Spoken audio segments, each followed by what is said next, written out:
السلام علیکم بیننده‌های عزیز گرامی، برنامه اخبار است از تلویزیون تاجیکستان. 27 ایون پرزیدنت جمهوری تاجیکستان پیشوای ملت محترم امامعلی رحمان در ادامه سفر کاری به ولایت مختار کوهستان بدخشان به ناحیه شغنان تشریف آوردند. 27 ایون پرزیدنت جمهوری تاجیکستان پیشوای ملت محترم امامعلی رحمان در ادامه سفر کاری به ولایت مختار کوهستان بدخشان به ناحیه شغنان تشریف آوردند. پرزیدنت کشور محترم امامعلی رحمان را ساکنان سربلند و مهمان نواز ناحیه شغنان با صمیمیت خاصه، روحیه ایدانه و مهر بی‌اندازه استقبال گرفتند. خوش آمدی به شغنان ای پیشوای ملت، در جاده سیاست ای رهکشای ملت.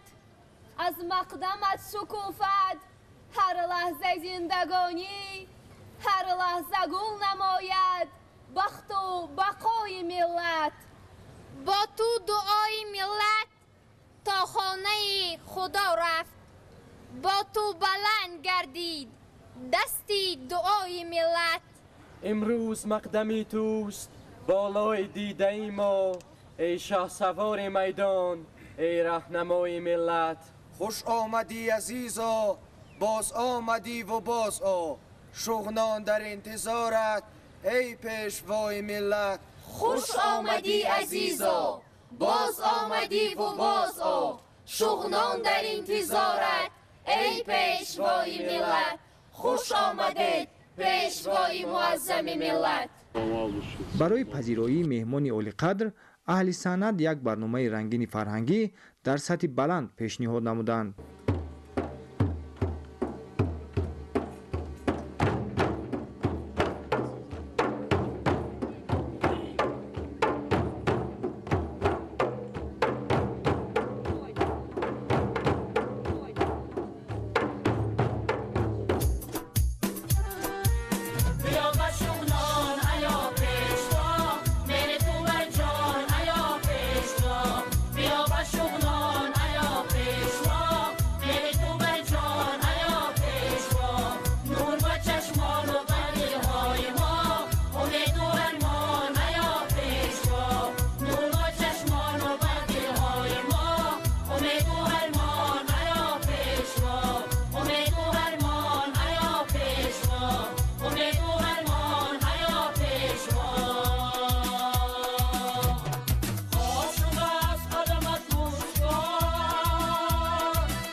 این روز تاریخی است. اگر وحدت نمیشید ما به این روزا نمیرسیدیم و این تنتنه هم نبود.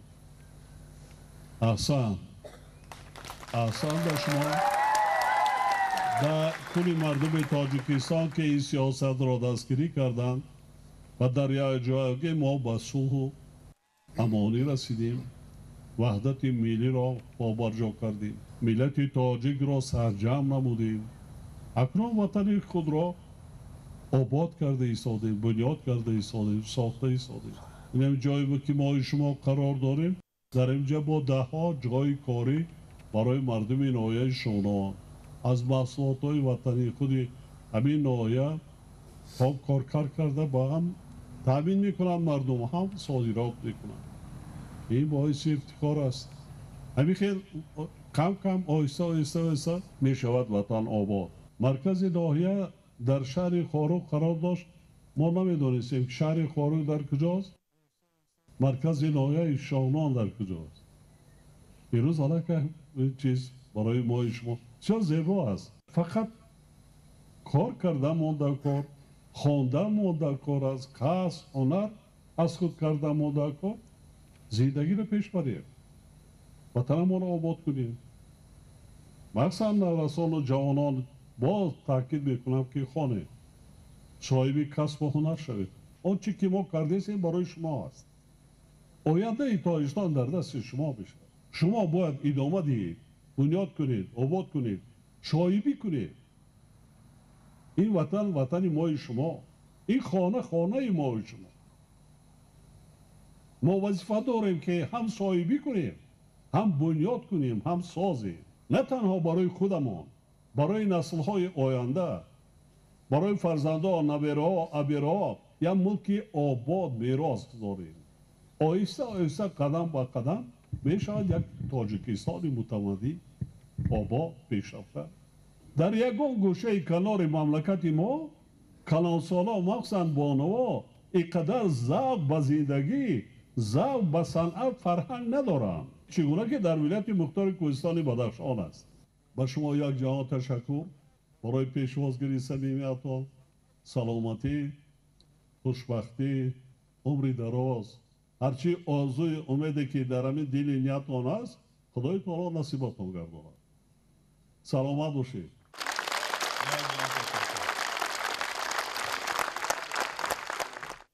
در ناحیه شغنان با استقبال جشن وحدت ملی و 35مین سالگرد استقلال دولتی کشور تدبیرهای زیادی آبادانی عملی گردیده روند سازندگی‌ها وسعت تازه کسب می‌کند. امروز سیمای ناحیه شغنان با قامت افروختن انشاءات خوشتر و زمانوی کلاً تغییر یافته است. با قدوم فیضبار پیشوای ملت محترم امامعلی رحمان کارهای آبادانی و سازندگی وسعت بیشتر می‌گیرند.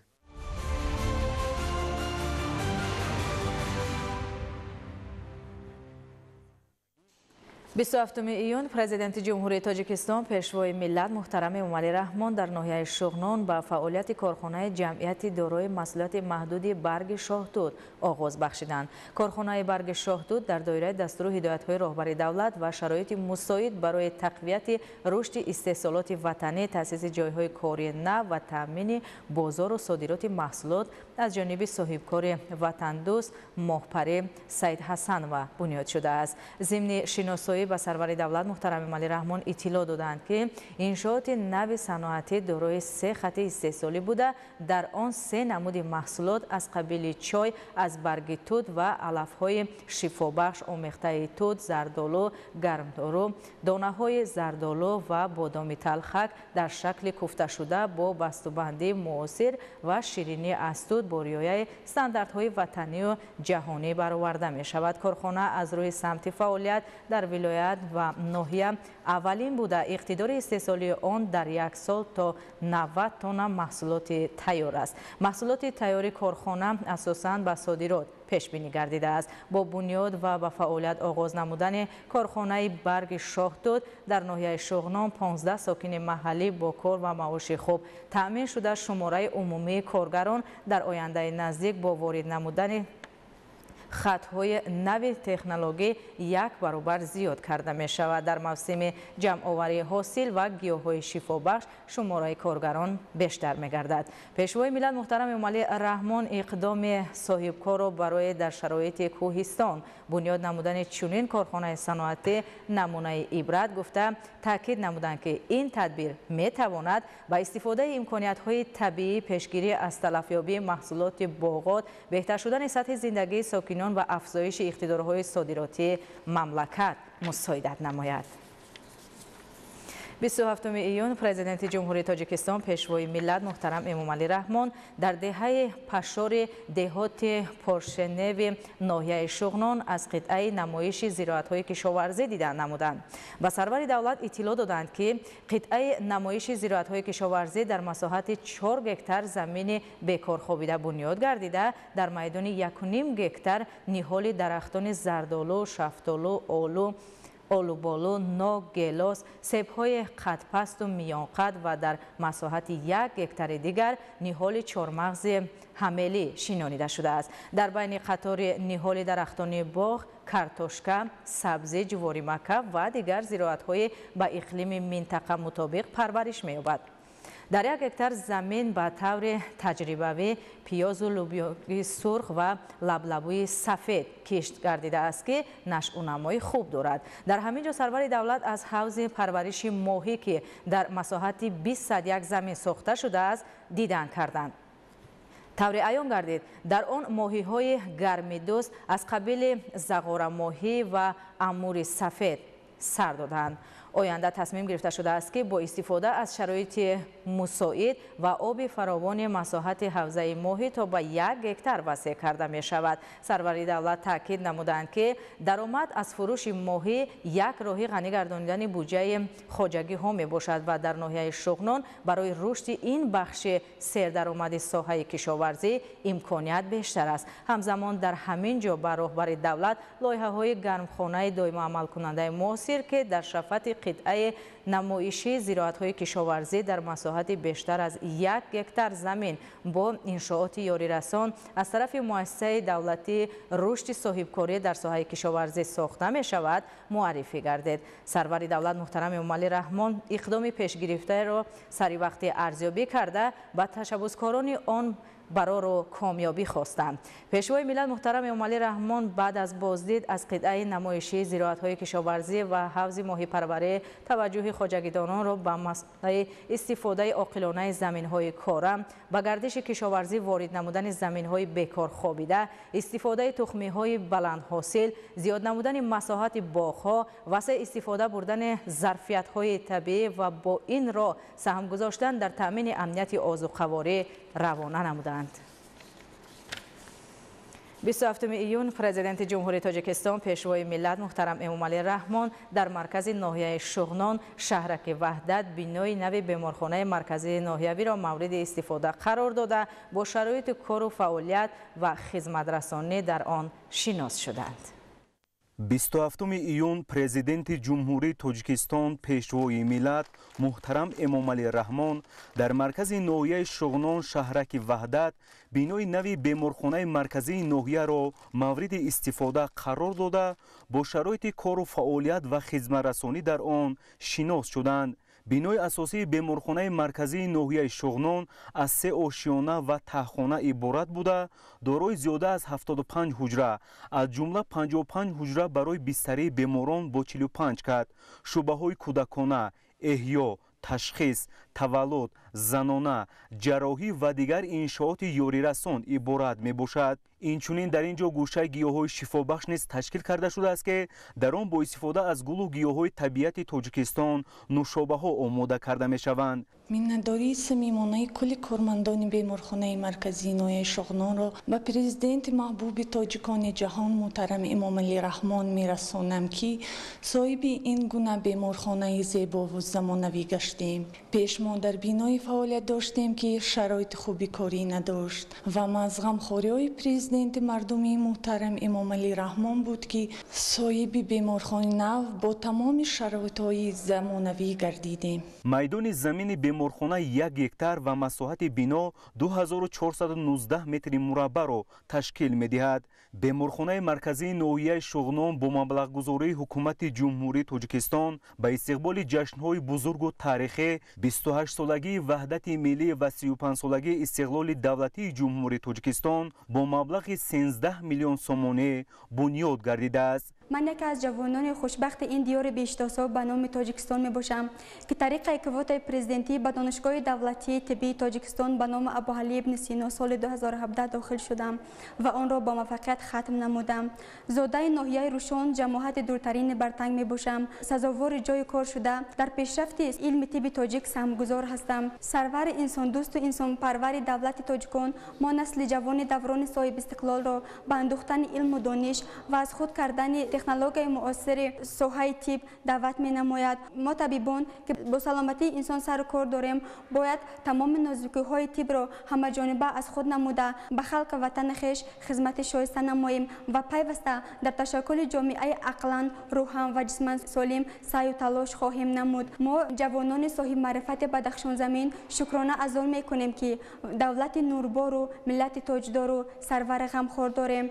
ضمن شناسایی به پیشوای ملت محترم امامعلی رحمان اطلاع دادند که کارهای ساختمانی در این انشاءات ساحه اجتماعی سال 2024 آغاز گردیده با استفاده از مصالح بلندصفت مطابق به طلبات ساحه در مهلت معین شده به انجام رسانیده شده است. در این مؤسسه تندرستی دستگاه و تجهیزات معاصر از جمله جراحی عمومی، رنتگن رقمی، دستگاه و تشخیص اولتراسادا، ثبت برقی دل و تجهیزات نادر تشخیص و معالجه از دولت‌های پیشرفته جهان با مبلغی بیش از 2 میلیون سامانه خریداری و نصب کرده شده است. با مورد بهره برداری قرار گرفتن بینای مؤسسه تندرستی مشکل چندین ساله اهالی بیش از 14,000 نفره ناحیه شغنان در سمت دسترسی به خدمت‌رسانی معاصر طبی برطرف گردید. با دستگیری حکومت جمهوری تاجیکستان ما امروز سزاوار به یک بینای زمانوی بیمارخانه مرکزی گشتیم که با تمام تجهیزات معاصر زمانوی تجهیزاته شده است. با پیشوای معظم ملت پرزیدنت کشور محترم امامعلی رحمان برای دستگیری پیوسته ما کارمندان طب اظهار سپاس نموده برای سالمگردانی ملت و تشکل حیات سالم سهم ارزنده خواهیم گذاشت. ما کارمندان بیمارخانه مرکزی ناحیه شغنان امروز صاحب بسیار یک بینای زمانوی و معاصر گشتیم. ما تصور هم نکردیم که صاحب چنین شرایط سطح بلند خدمت طبی میگردیم. از این رو با سازگزار صلح وحدت ملی پیشوای ملت پرزیدنت جمهوری تاجیکستان محترم امامعلی رحمان با فرزند طلای تاجیکستان سپاس درود صمیمانه تمام کارمندان بیمارخانه را میرسانم و در نوبت خود کوشش می‌نماییم به اهالی ناحیه شغنان خدمت با صفت طبی را انجام دهیم. شرایط زمانوی در بیمارخانه که از برکت صلح و ثبات و استقلال دولتی فراهم آمد اکنون امکان می‌دهد که طبیبان در آن تشخیص و معالجه بیماری‌های گوناگون را به ساکنان سریع وقت براهمونند. پیشوای ملت محترم امامعلی رحمان اثنای صحبت صمیمی با طبیبان و کارمندان بیمارخانه مرکزی ناحیه شغنان برای در سطح بلند به راه ماندن خدمت‌رسانی طبی به ساکنان و معامله خوش با بیماران به آنها دستور و توصیه‌ها دادند. مورد ذکر است که حالا در ناحیه شغنان 55 مؤسسه تندرستی فعالیت داشته در آنها بیش از 410 طبیب با تجربه به ساکنان خدمت طبی می‌رسانند. صحن و اطراف بینای بیمارخانه آباد و سبزکاری گردیده با نصب چراغک‌های آرایشی شبانگاه نیز نمای زیبا دارد.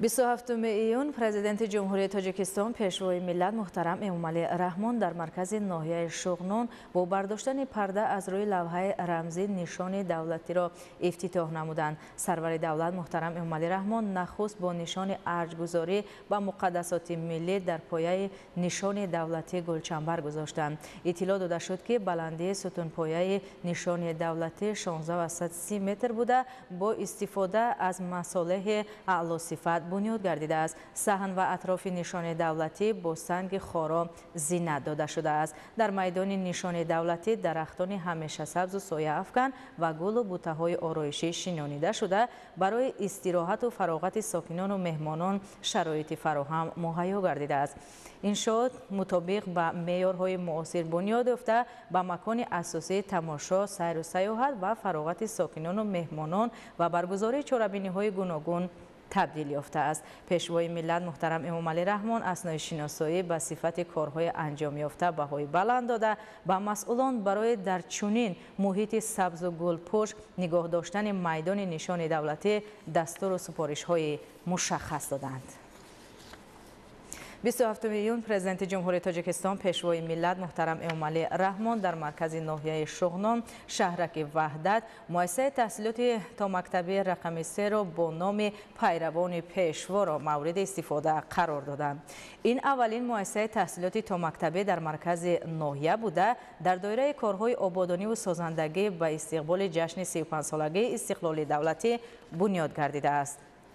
بنا از تخانه و دو آشیانه عبارت بوده با رعایت طلبات ساحه و موافق به ذوق کودکان قامت افراخته است که در آن برای به تعلیم و تربیت تا مکتبی فرا گرفتن 150 کودک در 5 گروه شرایط مساعد فراهم آورده شده است. انشاءات مذکور در زمینه دستور و سپارش‌های پرزیدنت کشور محترم امامعلی رحمان که ضمن ارائه پیام به مجلس عالی جمهوری تاجیکستان تاکید کرده بودند وابسته به فراگیری بیشتر کودکان به تعلیم و تربیت تا مکتبی با خرج 8 میلیون سومانی بنیاد گردیده است.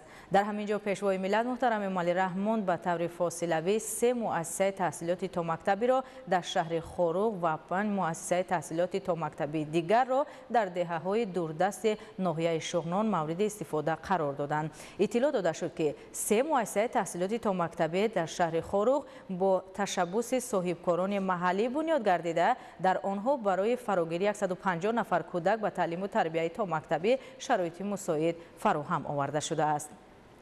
5 مؤسسه تحصیلاتی تا مکتبی تازه بنیاد در دهه‌های دوردست چرسم و بیست، تربت، رحمان آباد و راست ناحیه شغنان نیز در زمینه سیاست معارف پرورانه پیشوای ملت محترم امامعلی رحمان از حساب مبلغ‌های بودجتی شریکان رشد و سهم ساکنان محل بنیاد گردیده است. بنای مؤسسه ساحه معارف وابسته به طلبات محل بنیاد گردیده در آنها زیاده از 230 کودک به تحصیلات تا مکتبی فرا گرفته می‌شوند. در رسم افتتاحی انشاءات ذکر شده به همه کودکان بخشیده به روز وحدت ملی تحفه های پیشوای ملت محترم امامعلی رحمان تقدیم گردیدند که شادی و نشاط آنها را دوچند نمود. ضمن بازدید پیشوای ملت محترم امامعلی رحمان به صفت کارهای انجام یافته و سطح و صفت شرایط فراهم گردیده بهای بلند داده مسئولان را برای تعلیم و تربیت فرزندان در روحیه وطن دوستی و خویشتن شناسی هدایت نمودند.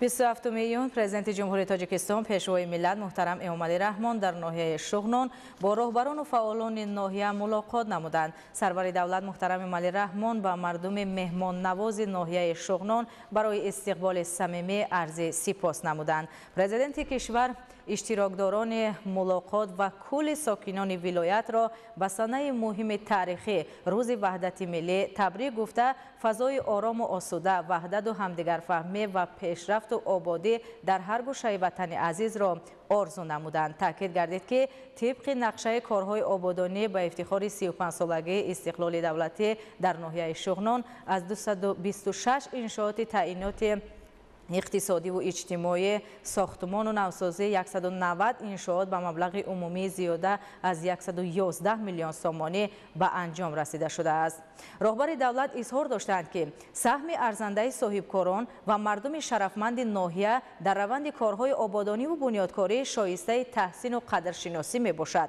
ذکر کرده شد که در دوران صاحب استقلالی از حساب همه مبلغ‌های برای رشد ناحیه بیش از 3.2 میلیارد سومانی روانه کرده شده است. تنها از حساب بودجت دولتی 670 میلیون سومانی جدا گردیده است. علاوه بر این در حدود ناحیه 11 لایحه سرمایه‌گذاری دولتی و مبلغ عمومی 26 میلیون سومانی عملی گردید. حالا باز 8 لایحه دیگر مورد عمل قرار داده که در دایره آنها تا به امروز به مبلغ 236 میلیون سومانی کارها اجرا شده است. گفته شد که در سال 2024 سرمایه‌گذاری به سرمایه اساسی بیش از 61 میلیون سومانی را تشکیل داده است که این نشان دهنده نسبت به 30 سال پیش یعنی سال 1996 15 برابر زیاد می باشد. پیشوای ملت محترم امامعلی رحمان ضرور شمردند که با مقصد تامین نمودن رشد باثبات اجتماعی اقتصادی ناحیه و بلند برداشتن سطح نیک و احوال ساکنان آن رهبریت ناحیه تشبس‌های صاحبکاران شخصان سخاوت‌پیشه و اهالی را همه‌جانبه دستگیری نمایند. وزارت و اداره‌های مربوطه از سرور دولت سفارش گرفتند که برای تقویت کارها در سمت تشکیل و دستگیری کارخانه‌های خرد و میانه استفاده پوره امکانات و اقتدارهای محلی برای رشد صنعت و جلب سرمایه‌گذاری تدبیرها اندیشند. در رابطه با وضع جهان امروزه و مشکلات تأمینات اهالی دنیا با محصولات کشاورزی و مواد غذایی ضرور شمرده شد که ذخیره و امکانیت‌های کشاورزی ناحیه از جمله هر یک وجب زمین باز هم ثمرناک استفاده کرده شود.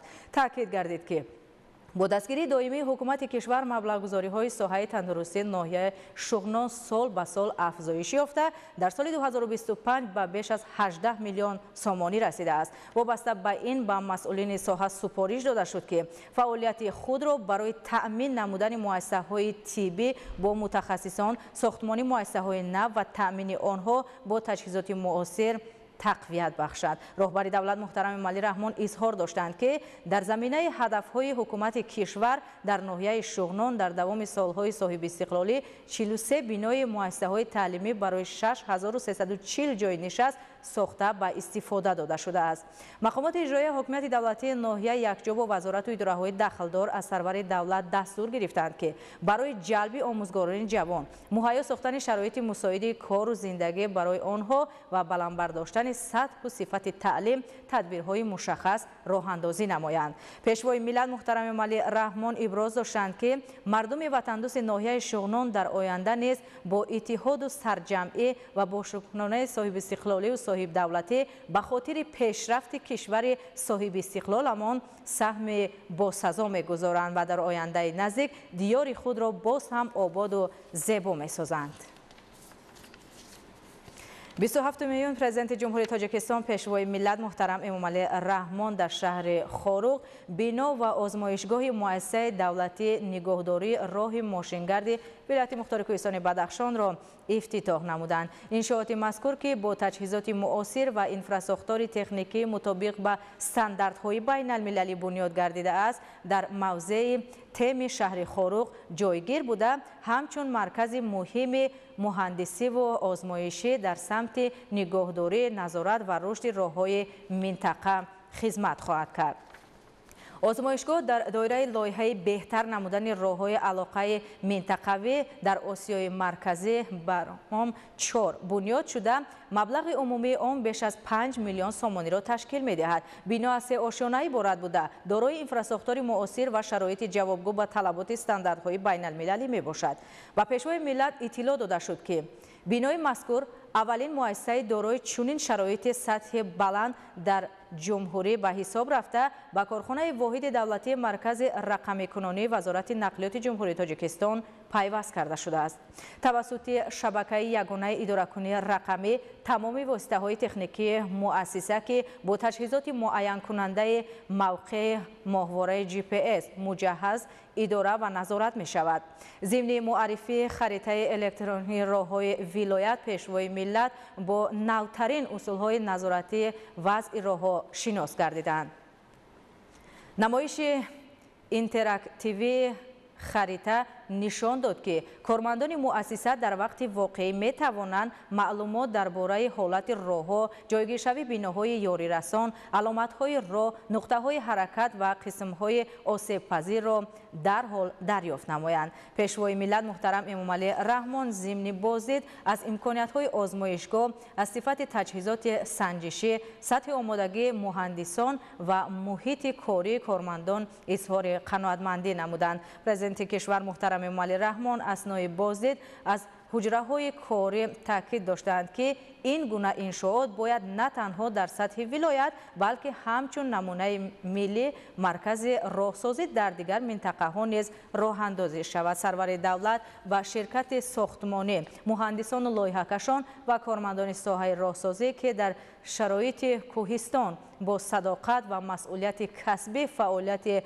نمونوی دارند اظهار سپاس نمودند و برای باز هم بلند برداشتن صفت کارهای راهسازی دستورهای مشخص دادند. و سرور دولت شرایط معاصر داخلی آزمایشگاه مؤسسه دولتی نگهداری راههای ماشینگردی ولایت توسط واسطه‌های مجازی معرفی گردید. ضمن معرفی امکانیت‌های تکنیکی آزمایشگاه در سمت تحقیق و سنجش خاک و جسم‌های کوهی، اینچنین مصالح ساختمانی که برای بنیاد راه دارای اهمیت بین المللی روشان مرغاب کلمه استفاده می شود به طور مفصل نشان داده شد. این سمت در دایره نقشه‌های استراتژی حکومت جمهوری تاجیکستان و سفارش‌های پیشوای ملت محترم امامعلی رحمان جایگاه خاص داشته تطبیق آن به بهترین نقلیاتی و اسطورهای راه‌های کوهی مساعدت می‌نماید. رهبر دولت محترم امامعلی رحمان و مسئولین نگهداری راه‌ها و لایحه‌کشان و قدرتچیان دستور دادند که مسیر راه بین المللی را با استفاده از شرایط سطح بلند ساخته مورد بهره برداری قرار دهند، زیرا هدف اساسی لایحه بلند برداشتن ثمره‌ناکی تجارت بین سرحدی و استواری و به خاطر طبیعی و بهتری انفراساختار راه‌های علاقه منطقوی در ولایت‌های سوخت، ختلان و بدخشان ارزیابی می‌گردد. همزمان به سرور دولت به طور فاصله‌ای مراسم افتتاح رسمی یک قطار انشاءات مهم انفراساختاری از جمله کشاده شوی قطعه 7 کیلومتر راه نوسازی شده دالان 550 متری ضد ترمه و پل ماشینگذار 82 متره در دهه برسم ناحیه شغنان نشان داده شد. معلومات درباره سطح بلند اجرای لایحه، صفت کارهای ساختمانی و اهمیت این مسیر برای رشد اقتصادی و بخطری نقلیاتی و پیشوای ملت معرفی گردید.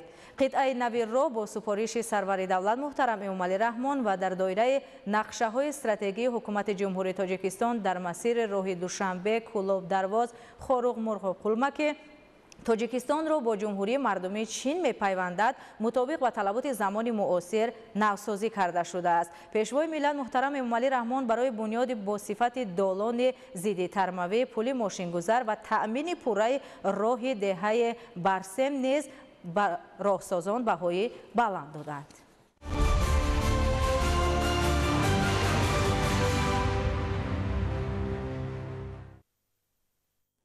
27 میلیون پرزیدنت جمهوری تاجیکستان پیشوای ملت محترم امامعلی رحمان به طور فاصله‌ای 137 کیلومتر راه، 550 متر دالان ضد ترمه و پل ماشینگذار را با درازی 82 متر در دهه برسم دهات سوچان ناحیه شغنان مورد بهره برداری قرار دادند. اطلاع داده شد که قطعه راه دهه برسم ناحیه شغنان مطابق با طلبات زمان بنیاد شده است. این قطعه راه دارای اهمیت بین المللی بوده جزء مهم شاهراه استراتژی دوشنبه کلوب درواز خاروق مرغاب کلمه به حساب می رود. آن تاجیکستان را با جمهوری مردمی چین توسط گذرگاه سرحدی خلمه می‌پیوندد. ساکنان ناحیه شغنان و تمام اهالی دهات سوچان ناحیه شغنان با حکومت جمهوری تاجیکستان و با پرزیدنت جمهوری تاجیکستان محترم امامعلی رحمان برای دستگیری‌های پیوسته و توجه بی‌نظیر انسان‌پرورانه نسبت رشد استوار و بهبودی زندگی ساکنان ناحیه شغنان و تمام منطقه کوهستان ولایت سپاس و منتداری بیان می نمایند. زیرا سال 2015 در نتیجه رخ دادن حادثه طبیعی راه این موضع زیر آب مانده رفت و آمد مردم با مشکلی مواجه شده بود.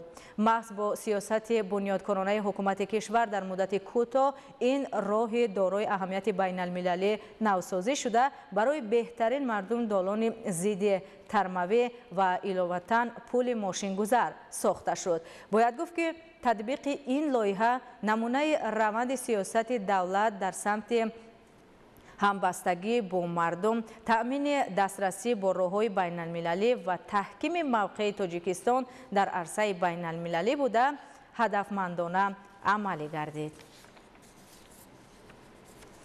27 میلیون پرزیدنت جمهوری تاجیکستان پیشوای ملت محترم امامعلی رحمان بینای نو خوشتر و زمانوی مقامات اجرایی حکومت دولتی شهر خاروق را مورد استفاده قرار دادند. بینای حکومت شهر خاروق از 7 آشیانه عبارت بوده. ساختمان آن از جانب دیرکسیون ساختمانی انشاءات حکومت دستگاه اجرایی پرزیدنت جمهوری تاجیکستان از حساب مبلغ‌های بودجتی با صفت بلند و با رعایت معیارهای ساختمانی انجام داده شده است. و سرور دولت محترم امامعلی رحمان اطلاع دادند که انشاءات نو دارای 150 حجره کاری برای 300 نفر، تالار مجلس برای 400 نفر و تالار خرد مجلسی می باشد. پیشوای ملت محترم امامعلی رحمان اثنای شناسایی با امکانیت‌های بینای نو و صفت کارهای ساختمانی بهای بلند داده انشاءات را تحفه ارزنده حکومت جمهوری تاجیکستان به شهر خاروق در روی 28مین سالگرد وحدت ملی و 35 سالگی استقلال دولتی جمهوری تاجیکستان عنوان نمودند. راهبر دولت محترم امامعلی رحمان ضمن بازدید از بینای نو ذکر کردند که با استفاده از شرایط فراهم شده کارمندان مقامات اجرایی حکومت دولتی شهر خاروق وظیفه دارند که در تطبیق هدفهای نیک حکومت مملکت تأمین زندگی شایسته مردم، پیشبرد کارهای سازندگی و آبادانی سهمی بیش از پیش گذارند. قامت افراختن بینای نو زمانوی مقامات اجرایی حکومت دولتی شهر در یکی از کوچه‌های مرکزی و معموری ولایت مختار کوهستان بدخشان به آرایش بیشتر شهر خاروق مساعدت کرده است. 27 میلیون پرزیدنت جمهوری تاجیکستان پیشوای ملت محترم امامعلی رحمان در شهر خاروق پل ماشینگذر که دو ساحل رودخانه غوند را در موضع‌های شریف آباد و پرینن می پیوندد مورد بهره برداری قرار دادند. کارهای ساختمانی در انشاءات 1 ایونی سال 2023 آغاز گردیده بود. درازی پل 200 متر و پهنایی‌اش 10 متر است. پل زمانوی با 7 ستون استوار، دیوارهای محافظتی و تکه دیوارها مستحکم کرده شده است. ساختمان پل در دایره همکاری سودمند حکومت جمهوری تاجیکستان با بانک جهانی و مرحله 4 برنامه بهتر نمودن راه‌های علاقه منطقوی در آسیای مرکزی در شهر خاروق انجام داده شده است. در شفت پل ماشینگذر پنجره‌های آهنی نصب گردیده است. از دو طرف راه پیاده‌گرد با پهنایی و 220 متر ساخته شده است. اینچنین مطابق طلبات زیر نواهای آبگذر دیگر کنسترکتورهای آهن و بتونی نصب گردیده گرد و اطراف پل چراغان کرده شده است. اقتدار باربرداری پل 80 تن را در بر گرفته از دو طرفش زینه‌پایه‌ها برای ساکنان با طرح و معماری معاصر ساخته شده است. با قناعتمندی تاکید گردید که ساختمان پل ماشینگذر در محله شریف آباد وسیله بهترین رفت و آمد ساکنان و کاهش تنبشوی نقلیات در شهر خاروق می شود. ساکنان از بنیاد و مورد و استفاده قرار گرفتن پل ماشینگذر اظهار خوشنودی نموده و پیشوای ملت محترم امامعلی رحمان منتداری خود را بیان داشتند.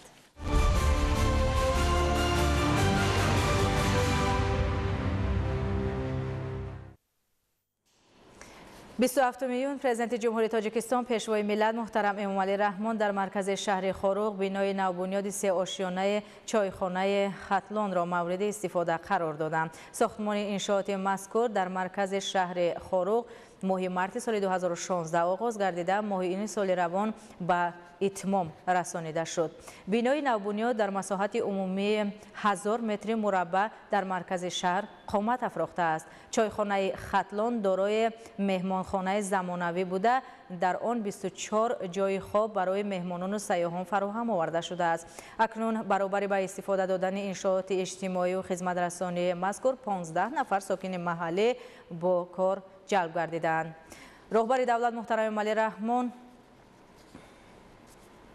با جایخانه که با شکل و عنصرهای ملی در فضای آزاد خوشاب و هوای این طبیعت بهشت‌آسا در بالای دریای پنج ساخته شده است دیدن نموده و به کارهای سازندگی و صاحبکاری وطندوست بهای بلند دادند. در همین جا پرزیدنت کشور محترم امامعلی رحمان با 100 یتیم کل و شخصان امکانیتشان محدود از شهر و ناحیه‌های ولایت ملاقات انجام دادند. واخوری رهبر دولت با نفران با امر تقدیر از پدر و مادر خود محروم مانده در محور توجه و پشتیبانی قرار داشتن یتیمان و نیازمندان و شخصان امکانیتشان محدود از جانب دولت و حکومت ارزیابی می شود. ضمن ملاقات پیشوای ملت محترم امامعلی رحمان تاکید نمودند که حکومت جمهوری تاجیکستان برای تامین شرایط خوب، تحصیل و زندگی شایسته آنها پیوسته چاره‌های سری وقتی و ضروری و مؤثر می اندیشند. در همین جا از جانب رهبر دولت محترم امامعلی رحمان برای یتیمان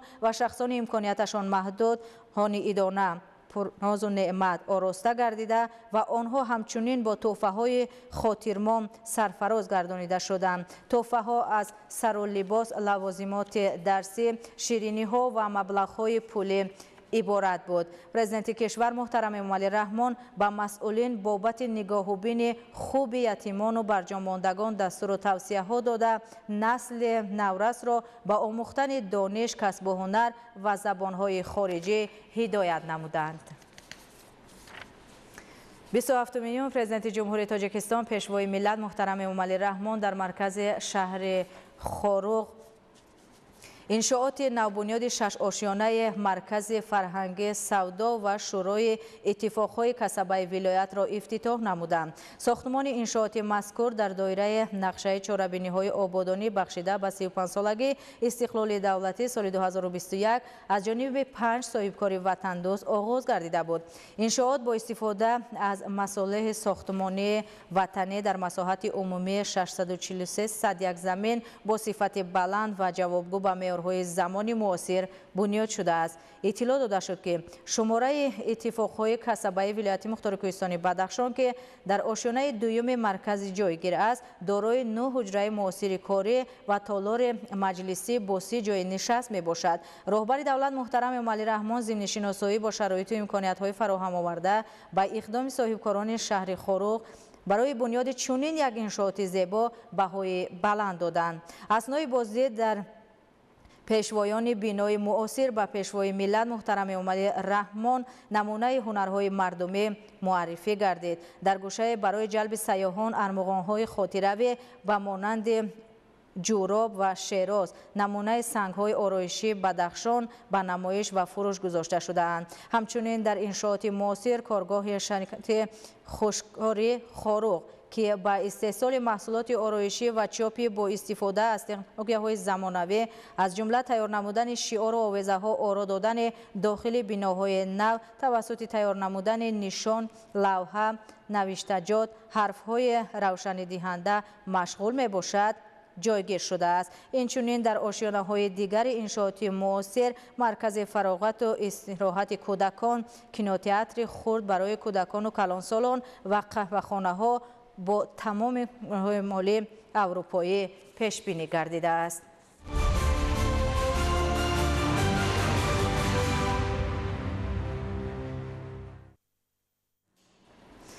27 پرزیدنت جمهوری تاجیکستان پیشوای ملت محترم امامعلی رحمان در شهر خاروخ کتابخانه کودکانه ولایتی، کتابخانه شهری به نام حافظ شیرازی و مرکز رشد ذهنی صنعی را به استفاده داده با فعالیت آنها شناس شدند. این شد در دایره استقبال جشن بزرگ ملی 35 سالگی استقلال دولتی و عملی شوی استراتژی رشد جمهوری تاجیکستان برای دوره تا سال 2030 روی دست گرفته شده از جانب صاحبکاران موفق گلانور، عادلبک و بنیاد یافته است. بنا در مرکز شهر خاروخ در مساحت عمومی 280 متر مربع با رعایت طلبات شهرداری و شهرسازی معاصر ساخته شده از 5 آشیانه و تخانه عبارت است. و سرور دولت محترم امامعلی رحمان اطلاع داده شد که در آشیانه یکم بنا کتابخانه کودکانه ولایتی، قبط دوم کتابخانه شهری به نام حافظ شیرازی و در قسم‌های بالایی بنا مرکز رشد ذهنی صنعی جایگیر خواهد شد. در قسم علاهیده کتابخانه کودکانه ولایت گوشه‌های آزمایش‌های جمهوریوی از جمله آزمون جمهوریوی فروغ صبح دانایی کتاب است تشکیل شده است که در آن همه ادبیات ضروری برای دوستداران کتاب محفوظ است. سرور دولت محترم امامعلی رحمان به همت صاحبکار برای تشکیل چنین پایگاه علم و دانش بهای بلند داده اقدام مذکور را نمونه عبرت ارزیابی نمودند. پیشوای ملت برای بنیاد و مجهزگردانی انشاءات را با ادبیات ضروری با فعالیت مرکزهای رشد ذهنی صنعی در مرکز شهر خاروخ را قدم استوار در راه علم و دانش معاصر ارزیابی کردند. پرزیدنت کشور محترم امامعلی رحمان رشد ذهنی صنعی را در زمان معاصر یکی از عنصرهای جداناپذیر بابت پیشرفت اقتصاد رقمی نیک معاصر ارزیابی نموده فعالیت ثمره بخش در این جاده را به منفعت معنی داد کردند. ضمن شناسایی با سرور دولت با اجرای کارهای ساختمانی بهای بلند داده با مسئولین برای باز هم بهتر نمودن سطح و صفت کار و تربیت درست نورسان و جوانان با علمهای زمان معاصر دستور و توصیه‌های مشخص دادند.